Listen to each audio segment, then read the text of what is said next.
Matthew 14장. At that time Herod the Tetrarch heard the reports about Jesus, and he said to his attendants, "This is John the Baptist. He has risen from the dead. That is why miraculous powers are at work in him." Now Herod had arrested John and bound him, and put him in prison, because of Herodias, his brother Philip's wife. For John had been saying to him, "It is not lawful for you to have her." Herod wanted to kill John, but he was afraid of the people, because they considered him a prophet. On Herod's birthday, the daughter of Herodias danced for them, and pleased Herod so much that he promised with an oath to give her whatever she asked. Prompted by her mother, she said, "Give me here on a platter the head of John the Baptist." The king was distressed,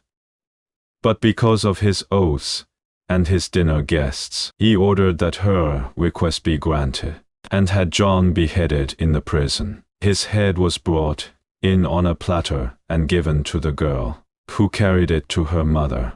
John's disciples came and took his body and buried it. Then they went and told Jesus. When Jesus heard what had happened, he withdrew by boat privately to a solitary place. Hearing of this, the crowds followed him on foot from the towns. When Jesus landed and saw a large crowd, he had compassion on them and healed their sick. As evening approached, the disciples came to him and said, "This is a remote place, and it's already getting late. Send the crowds away, so they can go to the villages and buy themselves some food." Jesus replied, "They do not need to go away. You give them something to eat." "We have here only 5 loaves of bread and 2 fish," they answered. "Bring them here to me," he said. And he directed the people to sit down on the grass. Taking the 5 loaves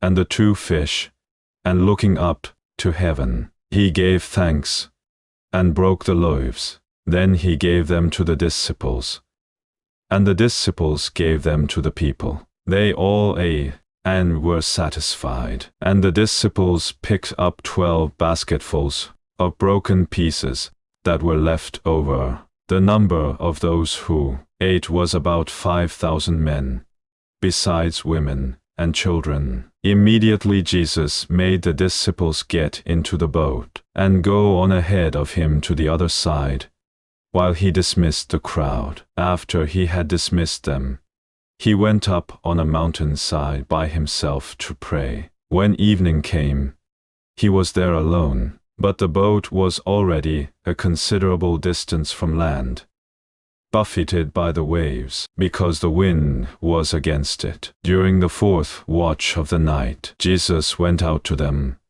walking on the lake. When the disciples saw him walking on the lake, they were terrified. "It's a ghost," they said, and cried out in fear. But Jesus immediately said to them, "Take courage.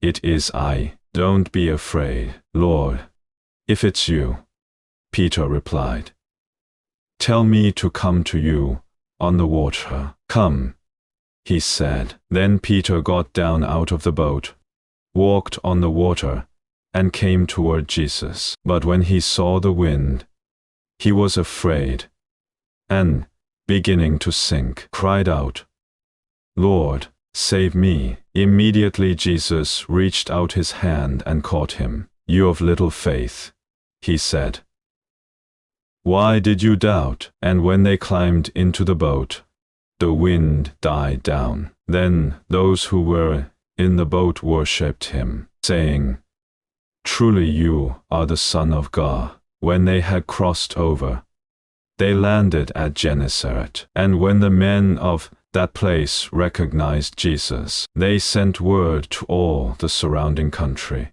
People brought all their sick to him, and begged him to let the sick just touch the edge of his cloak, and all who touched him were healed.